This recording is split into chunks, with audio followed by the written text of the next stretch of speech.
A few of my students came to me and they asked one simple question. It's like, what does his day-to-day as the leader of opposition look like? So can you tell them what exactly do you do in that role? Yeah, first, thank you very much for coming here. It's an honor for me to come, and lovely to see so many people from back home, so many students.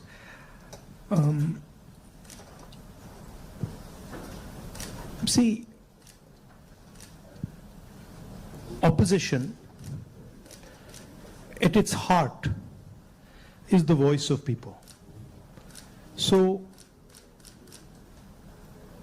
if you have parliament, of course, there's a whole sequence of events that go on, but what you're generally thinking about is where and how can I raise issues of the people of India.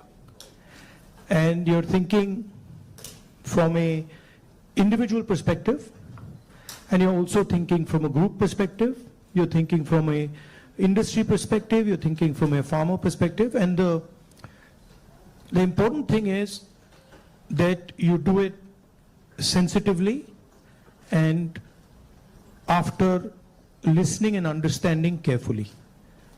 So very often,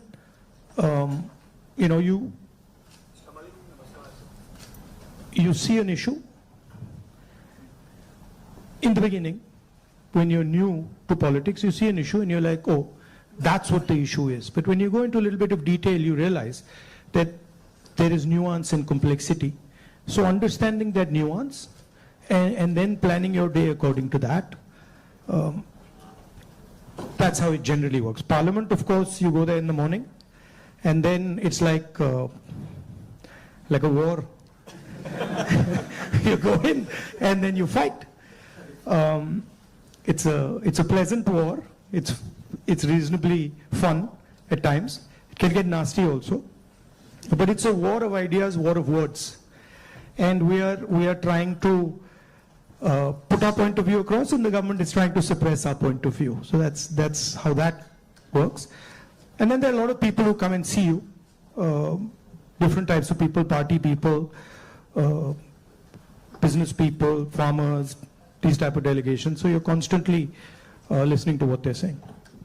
So you just mentioned that you look at issues in a certain way differently. Now, thinking about your career as a politician, the first time you got elected and this time, has there been a change in the way you look at these issues and your mind thinks differently about how to go about them? Quite differently.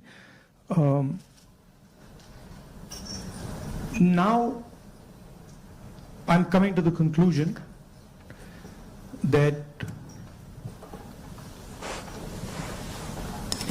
listening is much more important than speaking, right? And listening doesn't just mean that I come there and I listen to you. That's not listening. That somebody you're talking to me and I'm looking at you and I'm hearing what you're saying, but I'm not listening.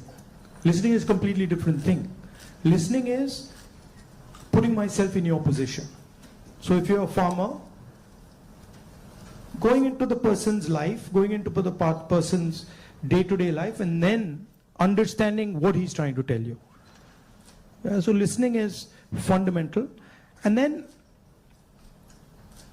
understanding the deeper dynamics. So you then are not just swimming around on the surface, you're raising fundamental issues, and you don't go raising every single issue. You focus clearly and you're like, okay, this is important, I got to raise this. This is something important, I got to fight for this. This is something important, I got to fight. So you choose your battles much more carefully. I think you hit it on the head, that prioritization. So, very good definition of political strategy or business strategy. Understand clearly what you don't want to do. So don't sit there doing 50, 100 different things. Understand clearly, जो नहीं करना है, उसको पहले समझो, पहले कर दो. And then उसमें से 3-4 चीजें निकलेंगी, and then that's what you got to focus on. Well, I think back to the students, that's what we talk about. So this time you're hearing from Mr. Gandhi himself about prioritization. Now, a few things that you mentioned just takes me back a few months. A very unprecedented event happened in terms of the yatra. Personally, for me, a 30-minute walk on the treadmill, you can see 4,000 kilometers and connecting with people in a very different way. How has that changed your perception about people, and how has it helped you connect with people differently? See, the first question to ask is why were we walking 4,000 kilometers? Right? You know, it's what created the need for us to do this? And the reason is that all avenues of communication in India were shut. Every single avenue, no matter what we did, it was all shut. We spoke in Parliament, that's not televised. We go to the media, they don't pick up what we say. We even go with documents to the legal system, nothing happens. So, all our avenues were shut. And for a long time, we literally couldn't understand how to communicate. And then suddenly we hit upon the idea कि भाई अगर media आपको लोगों के पास नहीं ले जा रहा, इंस्टीट्यूशनल सिस्टम आपको लोगों के पास नहीं ले जा रहा, तो फिर डायरेक्टली चले जाओ. And then what better way to go directly than to literally go walking across the country? And so that's what we did. And I must tell you, in the beginning itself, I had a little bit of a knee problem. So 3-4 days into it, I was like, "Ye kya kar diya?"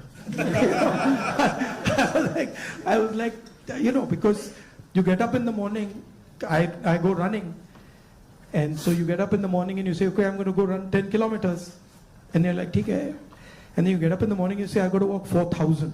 It's a completely different paradigm, you know. So there was moments of that, okay, this is quite a big thing. But it went surprisingly easy. It was not difficult at all. And it fundamentally changed the way I think about my work.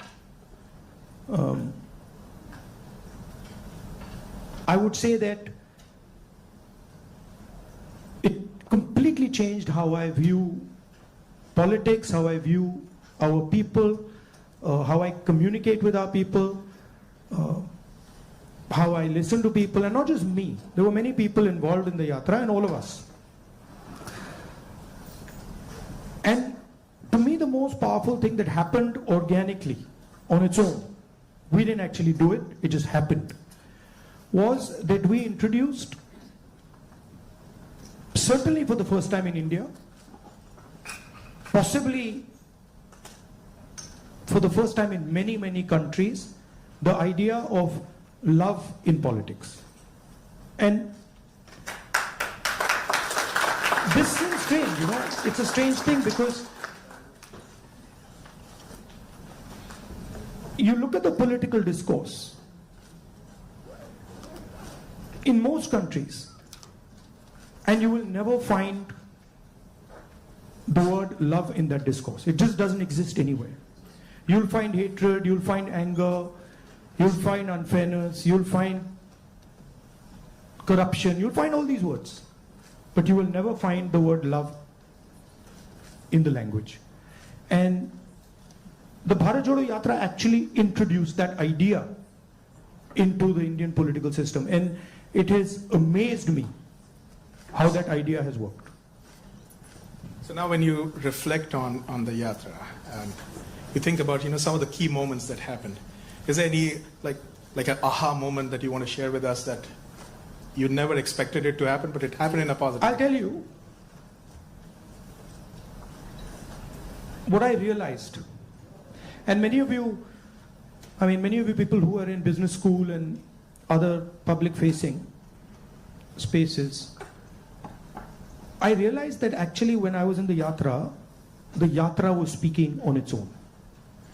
So I realized that I was there, but pretty much everything that was coming out of my mouth was actually coming from the yatra, not for me. Right? So there was thousands of people, they were telling me things, it was going, I was listening to them, they were telling me things, and then their words were coming out of my mouth. So I was not communicating as Rahul. I was communicating as the yatra was communicating. And it took me a little while to figure this out, because first I was like, oh, I'm giving a speech and I have this idea and I'm going to say this. But then suddenly it started to occur to me that every single thing coming out of my mouth is actually things people have said to me. And the most beautiful example of this was this slogan that came, which is "Nafrat ke bazaar mein mohabbat ki dukaan khol rahe ho," right? Now you're clapping, but the slogan did not come, it was not my slogan, right? It was not even a slogan of the organizers. It was a guy who came, I saw him, and he was walking with us, and there was a rope which used to surround us, and he was trying to come in, and he couldn't come in. The police would beat him. So I saw him once there, then I saw him somewhere else. And then I told Alankar, who's standing there, I said, "Dekho, usko le aao." So anyway, Alankar went looking for him, he had disappeared. Then after some time he came out, he charged through the police, and then he pointed at me like that. And he said, "मैं जानता हूँ आप क्या कर रहे हो, मैं जानता हूँ आप क्या कर रहे हो." So I said, "क्या कर रहा हूँ?" He said, "आप नफरत के बाजार में मोहब्बत की दुकान खोल रहे हो." Right? So then I realized that this is not me. This is the sentiment of the crowd that is speaking. And so that would happen again and again. It would happen sometime. Once it happened when a woman came up to me, held my hand, is walking, and I could feel that something was wrong with the way she was holding my hand. So I said, "क्या हुआ?" She said, "वो मुझे मार रहा है." I said, "कौन मार रहा है?" He said, "मेरा पति मार रहा है." तो I said, "मतलब?" She said, "नहीं, वो अभी मुझे मार रहा था, मैं भाग के आई हूं." So I said, "तो क्या करूं?" तो I said, "पुलिस वालों को बताएं?" She said, "नहीं नहीं नहीं, पुलिस वालों को मत बताओ." I said, "क्यों?" She said, "और मारेगा." Now, that's a sentiment of thousands and thousands. I realize that's a sentiment of thousands and thousands of women. That they're being mistreated, they're being treated violently, but they can't say anything. It's hidden. Right? So now when I'm speaking to you right now, I'm saying these things to you, it's not me. It's that girl who's saying it to you. I just transmitted it. So that's the job, in my view, of a politician, is to listen to sentiment, to understand sentiment deeply, and then to give it to other people, right? Like I can see the faces here of the women versus the men, and when I'm saying that, I can see the faces of the women are different. They're reacting completely differently to what I said because they're understanding that. They're like, "Oh yeah, I've been through that before," right? So that's the idea. The idea is not that Rahul Gandhi has some fantastic vision for the country and now he's going to project the vision to the country. The idea is, what is the country saying? What is the country feeling? Right? So, in our system, I always used to wonder why this idea of sort of annihilation of the person. You know, if you look at Mahatma Gandhi, you see him in a sense destroying himself. You know, when he's in university, if you see his pictures, they're very nice suit, very nice hair combed, and then slowly you start to see that those things start to fall away. His clothes fall away, his fancy suits fall away, everything falls away. So there's a sort of almost a destruction of the person taking place, and you can see this in many of our leaders. And the reason it's happening is because the person is actually dying and the voice of other people is taking over, right? I don't know, I'll give you an example. Do you know what devta means in the term devta? Do you know what it means? Yes. No. No, it doesn't mean God. The deity. No, doesn't mean the deity. So devta in India actually means a person whose internal feelings are exactly the same as his external expression. Meaning he's a completely transparent being. Right? It does not mean God. So if this person tells me every single thing that he believes or he thinks, and he tells it to me, that's the definition of Devta. Right? It's the idea that you destroy yourself. Right? So to me, that is interesting about our politics. How do you suppress your own ideas? Right? How do you suppress your own fear, or how do you suppress your own greed, or how do you suppress your own ambition and absorb other people's fear, other people's ambition? I think before we go to the next question, this needs a big, big round of applause. So we just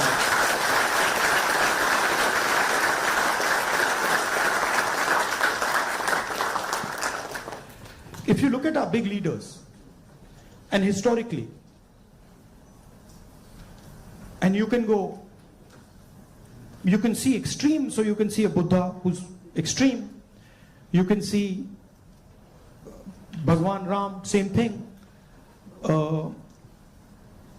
you can see Mahatma Gandhi. The basic idea is the destruction of the identity. The basic idea is the destruction. The basic idea is the destruction of the self, right? And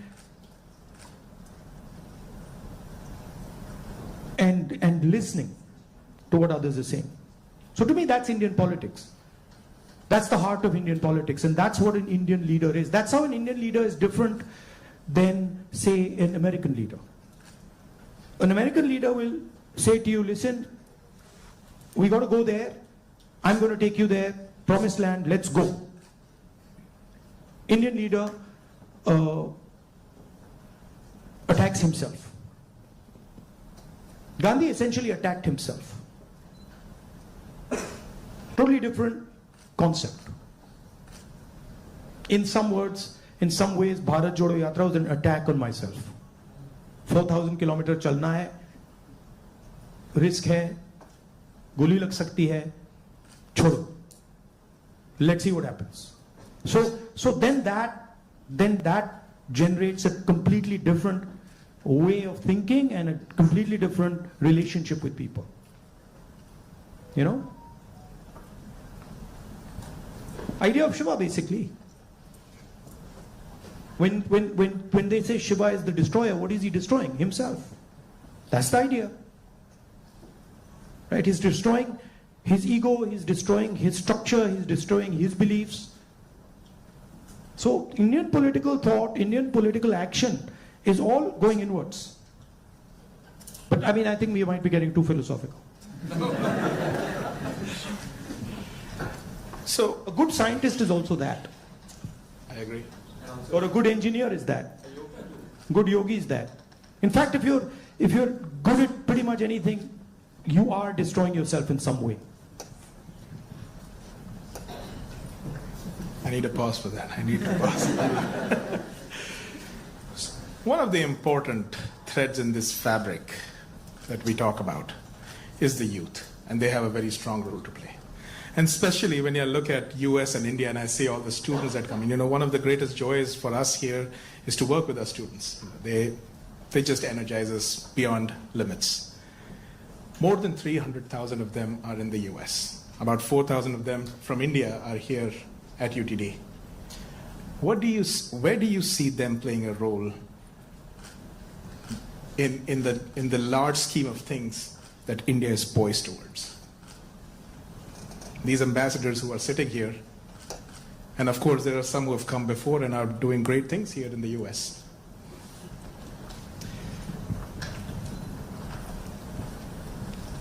In one way, there you are a bridge between the rest of the world and India. So you have ideas and values that you bring to the United States. And often often those ideas and values might not be understood so easily in the United States, right? There's a different cultural ethos, different cultural system here. But your ideas are as valuable as anybody else's. In the same way, they also have a culture, an ethos here. Today I met some young guys just before I came here who came to the United States, not students, but people who, driving trucks and stuff like that. And they were saying to me, look, I said, what do you like about the United States? And they said that what we love about the United States is the idea of equality. That a truck driver in the United States gets respect. And as a truck driver in India, there's no way I could get respect, right? Equality is a very powerful idea. And it's an idea that can help India in huge ways. So if you take back the idea of equality, take back the idea of fairness, that's a very powerful thing. So I think you should see yourself as a bridge. And the other thing is, what I've noticed in my life is that individuals can do huge things. And often it's individuals who you don't expect are going to do big things that do it. So system will say to you, university might say to you, these are the best students. And you'll find that actually the guy who's going to make change is sitting somewhere else in the back.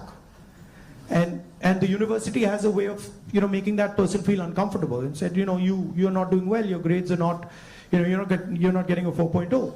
And then suddenly you find the guy who's not doing so well has done much better in life because he's into the habit of questioning things, asking himself, why is it like this and not like that? And sometimes institutions don't react well to that.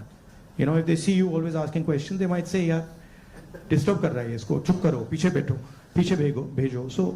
So that idea of questioning, that idea of resistance, that idea of being a little disruptive, disturbing a little bit, this is a very powerful idea.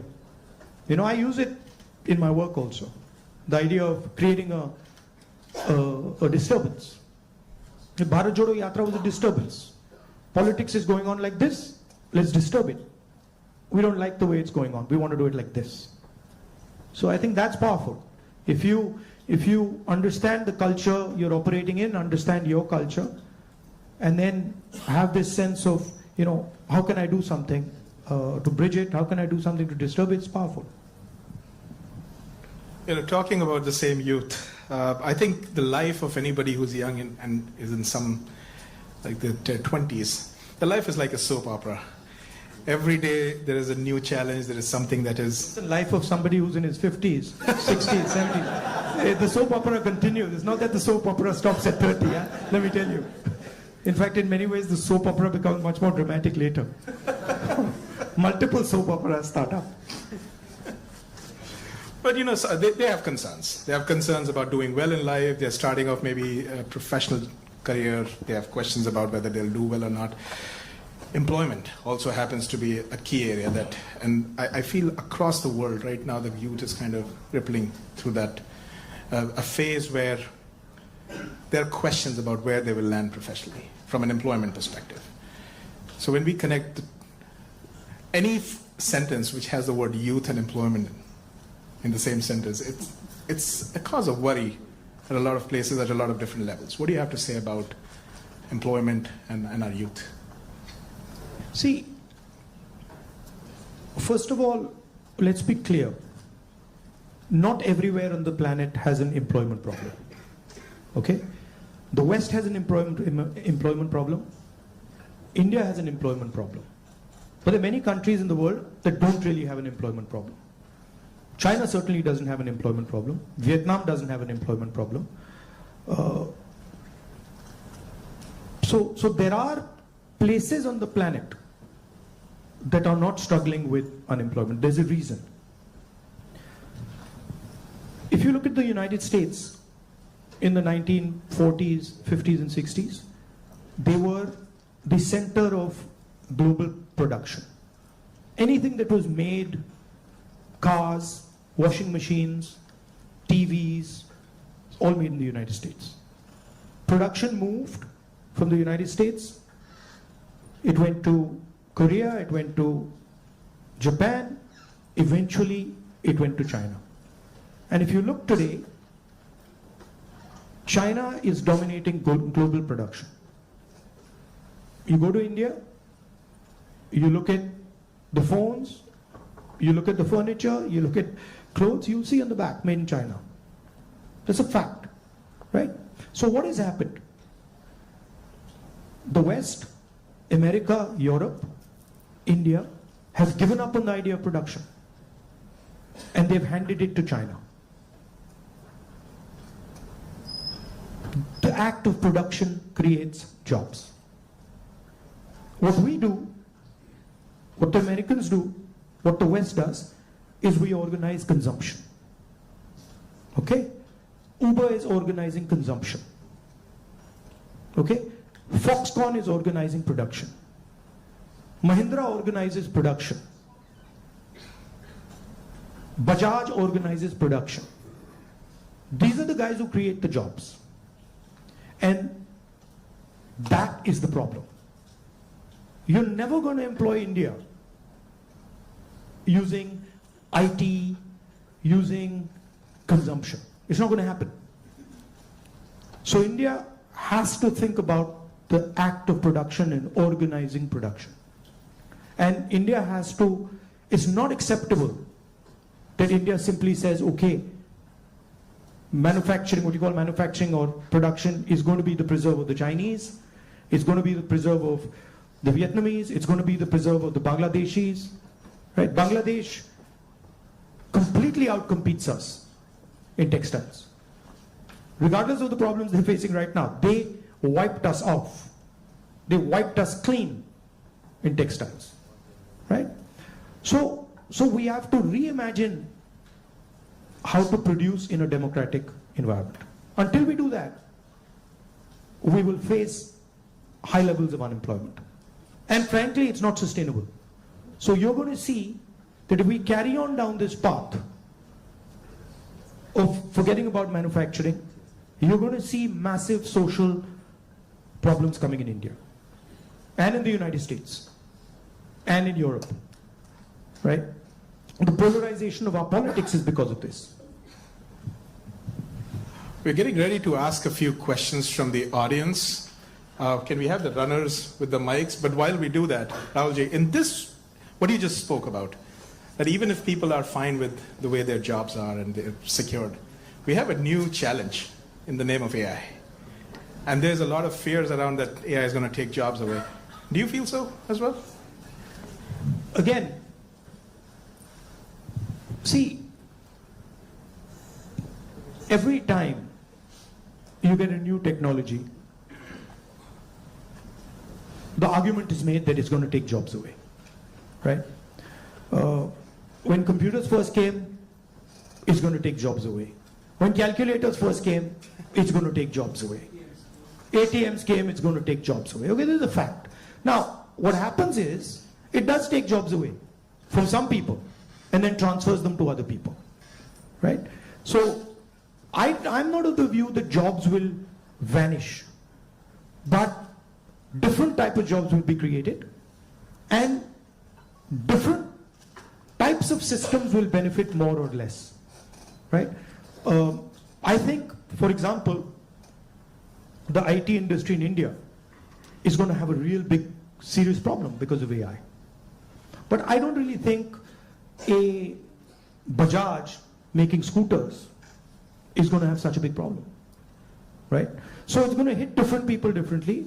It's going to take away some jobs, it's going to add some jobs. And if you're positioned properly, it's an opportunity. And if you're positioned badly, you're in trouble. I mean, I remember Mr. Vajpayee gave a speech that Indians don't need computers, right? And somebody else gave a speech that Indians don't need English. Computers created millions of jobs in India. It's a fact. So it depends. It depends how flexible you are and how well you're looking at the future. Thank you so much. We do have some folks here who would like to ask a few questions. So Can we get a mic here, please? Mr. Shroff, right here. Oh, okay. First, let me. Okay. I have two questions. So first of all, thank you for the opportunity. Let's keep it to one question, please. Yeah. Yes, one question. So India has a young population. So what are your plans to modernize the education system and bridge the gap between the education system and employability? That is the first question. Let's keep it to sure. one, please. Thank you. Nimish. Should I just answer this one, or you want to get? Okay. I'll try. I think many people say that India has a skills problem. I don't think India has a skills problem. I think India has a skill respect problem. So India doesn't respect people who have skills. But I don't think there's any limit on the skills that are already available in India. Okay? Second, our education system doesn't connect with the business system. So you have a business system that is operating on its own, and you have a sort of ivory tower education system. And the education system in no way connects deeply with the skill structure of India. So I think bridging that gap, linking those two systems of skill and the education system, vocational training, I think is fundamental. I think currently a huge problem in the education system is the ideological capture. So, you know, feeding ideology through the education system. Most of our vice chancellors today are placed by the RSS. It's an organization that has a very particular perspective on life, on history, on the future. That's really damaging. Having one organization that is placing all its people in our education system, I think that's damaging. So ensuring that people who run our education system are independent, are not, you know, ideological, or are not committed to sort of a particular way of thinking, I think is important. Thank you. Dr. Gupta. Rahulji, I have a question. What's your vision of creating growth in the industry, manufacturing? No, I don't see. Again, what I think is not as important as what the large mass of Indian people think, right? One problem that you simply cannot solve if you continue on the direction we're on is giving our blue-collar workers jobs. You simply, if you carry on this road, you simply cannot do that, right? The only way you're going to give our large mass of people jobs is if you start producing things, if you start manufacturing. And the foundation of manufacturing, you don't just start manufacturing cell phones, right? It is a sequence, right? So you have to go up the value chain if you want to manufacture. A lot of people say, oh no, you can manufacture cell phones directly. Well, cell phones are not being manufactured in India. Cell phones are being assembled in India. It's a different thing. Meaning components are coming from China and those components are being assembled in India, right? The reason China can develop those components is because they have a huge infrastructure that has manufactured many different things, many different types of things before. So you cannot get away from that basic stuff. And I think you have to have a vision for production. For example, our GST is designed against production. It rewards consumption, it punishes production. States that produce are harmed, right? Large monopolies huge monopolies harm production, right? They influence the policy regime so that players cannot produce. So these are some of the things that you would have to look at if you want India to start producing. I'm convinced India can produce with no problem. I'm convinced that India can take on China if you start aligning the country for production and if you start respecting skills. I'm absolutely convinced of it. And states like Tamil Nadu have already shown it. Right? It's not that Indian states have not done it. Pune has shown it, Maharashtra has shown it, Tamil Nadu has shown it, Karnataka to an extent has shown it. Right? So it is being done. But it's not being done at the scale and with the coordination that it needs to be done. I'll give you an example. You take any district in India, you will find that there is a historical network that produces there. You go to Moradabad, you will find brass, right? You go to Mirzapur, you will find carpets. You go to Bellary, you will find jeans. So each district has a traditional network of production. Now, how much support are those people getting? You want to create a brass industry, create it in Moradabad. Open the banks to them, infuse technology, support them, and I guarantee you, they will take on China. Right? And you can do it in every district. You support the Bellary jeans industry, you put in a couple 100 crores into that thing, you open the doors of banks to them, I guarantee you they'll get to work. Right? But currently, I mean, a simple statistic, 16 lakh crore rupees of bank loans have been forgiven to 25 people. 25 people. Right? Do you realize how many industries you could set up with that? And they've just been forgiven. Right? When we forgive farm loans and we say, okay, we're going to forgive 70,000 crores for all India's farmers, the press suddenly jumps up and down. And 16 lakh crores have been forgiven without a word. And whose money is it? It's taxpayers' money. Where's it come from? It's come from your pockets. So why should 20 people get this massive free gift? Why should one person, suddenly have all the ports, all the airports, all the defense contracts? What is happening when you do that? You're taking away money from people.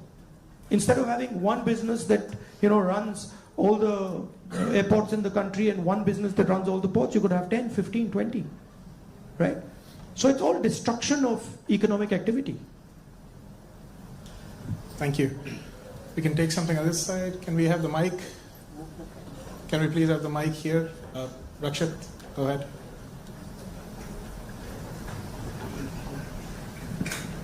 Hello, Rahulji. My name is Rakshit. First of all, thank you so much for being here. We feel so privileged. So my question is, how do you think we as students and youth contribute to and get involved in public service and the development of our country? Come and work with us. We can show you. But realize that it's not neither is it easy, and it's not fun all the time. It can be unpleasant, it can be hard, but it's got its, you do get gratification from it, but it's not easy. And if any of you are interested in it, we run internships and we put people into our system and train people. Thank you. We had a question here, Mr. Shah. Rahulji, first of all, thank you for coming here and gracing UTD with your presence. I'm a faculty and I also represent a lot of students, so I'd like to ask, for everything we look at it and say there is always something you can even do better for something that you haven't done successfully. So looking back, Bharat Jodo Yatra was so successful. Couple of things what you could have done differently if you did it now. No, look, every single thing that you do, I mean, I'm sure if we sit down and say, okay, Bharat Jodo Yatra, we could have done it better, right? There's nothing that you do that you couldn't have done better or you can't do better. And that's just how life works. And these are choices. So I don't think I've ever done anything perfect in my life. And I don't think I will ever do anything perfect in my life. But it's a learning experience, right? So you start off, you try something, doesn't work, you do it again, and then it works. Yeah. Thank you. Take another question. One thing that I didn't think was important, because of something my father said to me once, which is strange, which turns out is quite important, which is that once my father told me, look, if you work properly, you don't need to tell anybody about it. Work speaks for itself. But it's actually not true. It's a strange thing, it's not true. You've got to communicate it. And the one thing I have fundamentally changed is that earlier I would do something and I wouldn't communicate it. And now I do something and I communicate it. It's not actually my nature. My nature is actually just to do it and not communicate it. But I think it is important that you communicate. Should be a two-way traffic. Yeah.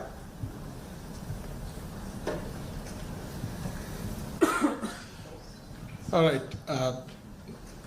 Yes, let's go there. Can we have the mic? My eyes feel like a lot of machine right now. I'm trying to pick up which one I see. Where is the mic? Jitesh? Go ahead.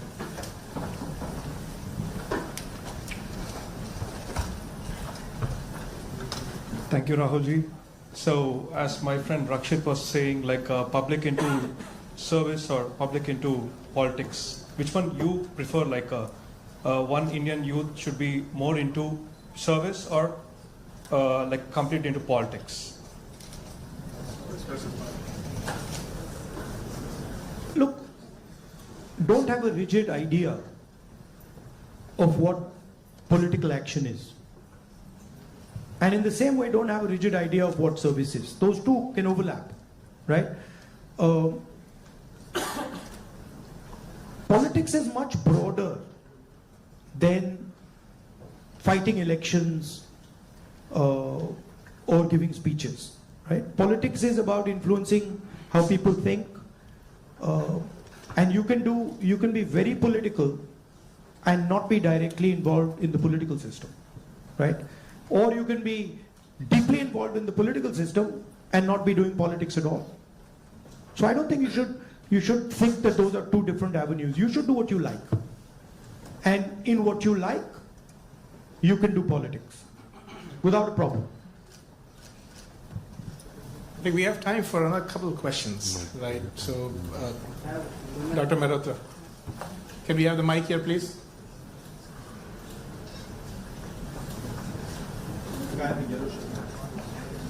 I'll get it. Okay.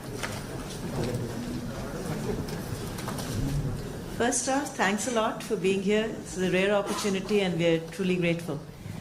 To me at least, and I could be wrong here, it almost seems like there are two Indias. One that is reaping the benefits of the growth that we see, and then one that's being kind of bypassed. There's still unacceptably high number of people living in abject poverty who don't even have access to the very basic of quality education. What vision do you have to ensure that this India that's kind of been cut off at least gets some benefits, and that it's a little more equitable, the benefits of India's economic growth?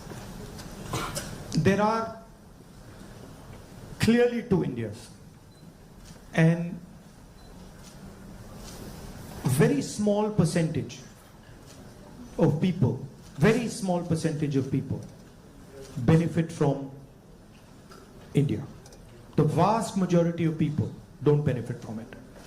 And if anybody talks about building a country, talks about progress, you simply cannot ignore this fact, right? If you look at our institutions, our businesses, our legal system, anywhere, you will find that it's captured by a very, very small percentage of people.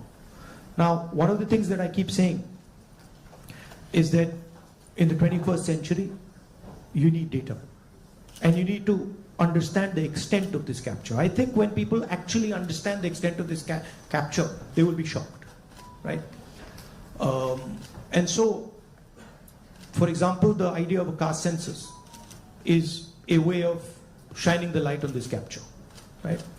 It amazes me when people say, oh, there shouldn't be a caste census. It's like saying his leg is broken and there shouldn't be an X-ray. Why not, right? What's the problem? What's the problem with an X-ray? Second thing is the issue of skill, right? You've heard of the Eklavya story? You've heard of the Eklavya story? Yes. If you want to pin down what is happening in India, it is millions and millions of Eklavya stories every single day.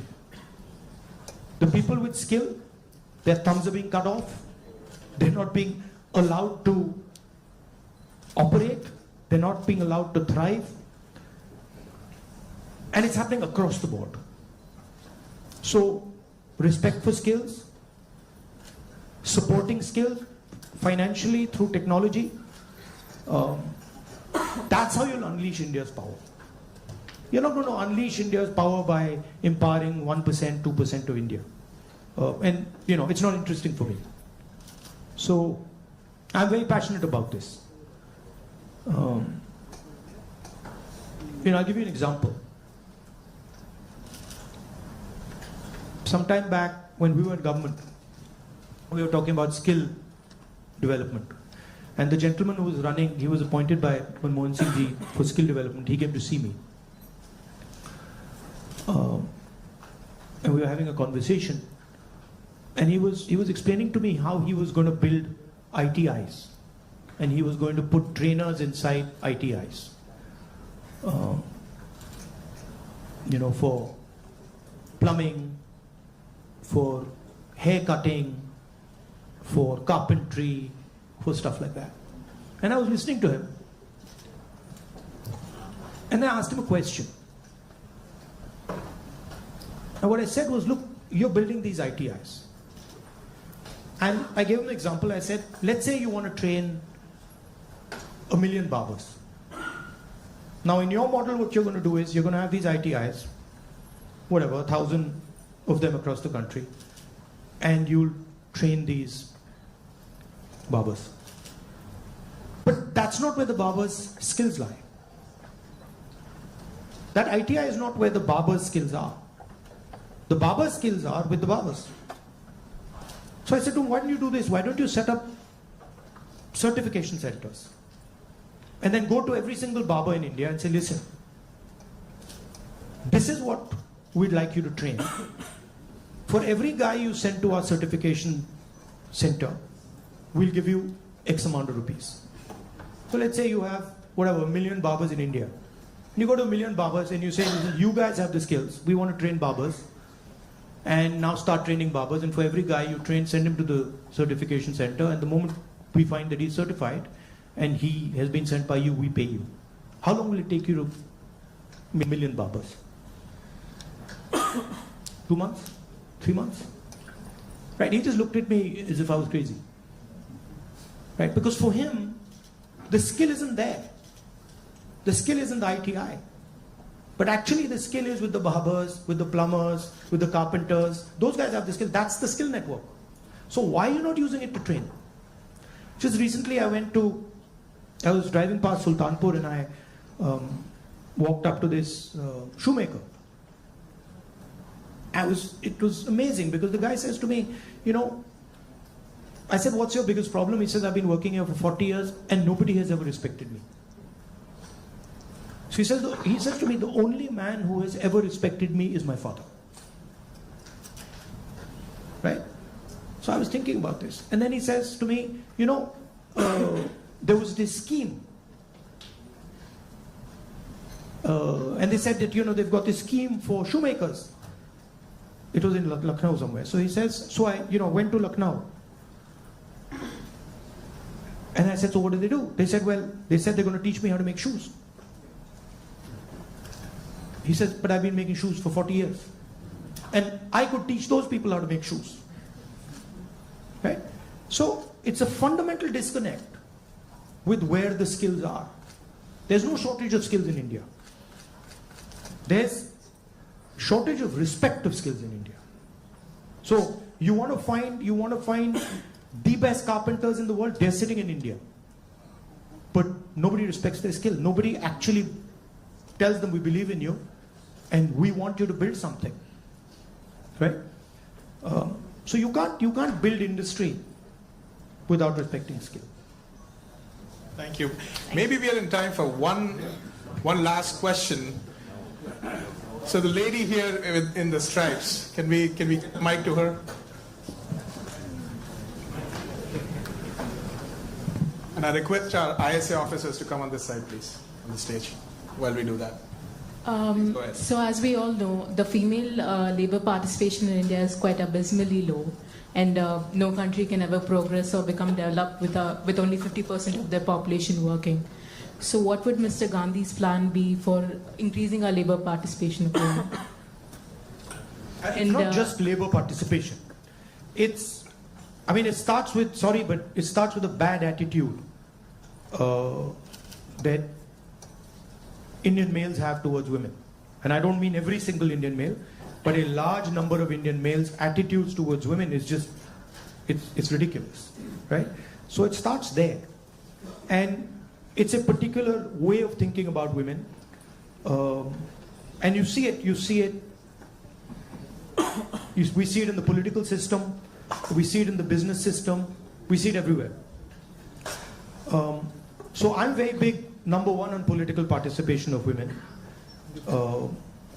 Reservation bill to start with, ensuring that women get into business, ensuring that women are supported financially if they want to open their business, and then making sure that it is made easier for women to participate, right? Women have their own particular issues that you need to take care of before they can start to participate. So I think the first thing is of thinking of women the same way you think of men, right?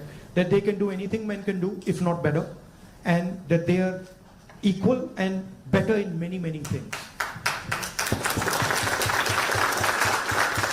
Yeah. Also, by the way, this is part of the ideological fight between the BJP and us, right?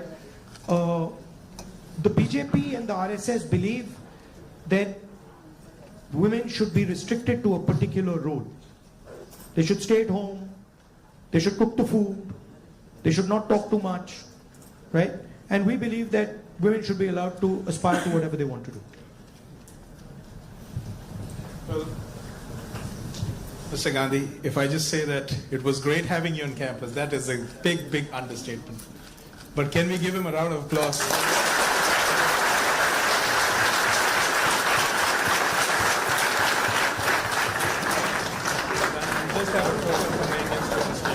All right, at this point, folks, let's be in our places. Mr. Gandhi, once he exits the room, we can all, in an orderly fashion leave, but I would like a few of our ISA officers here who are the organizers for the event to just present a token to Mr. Gandhi here.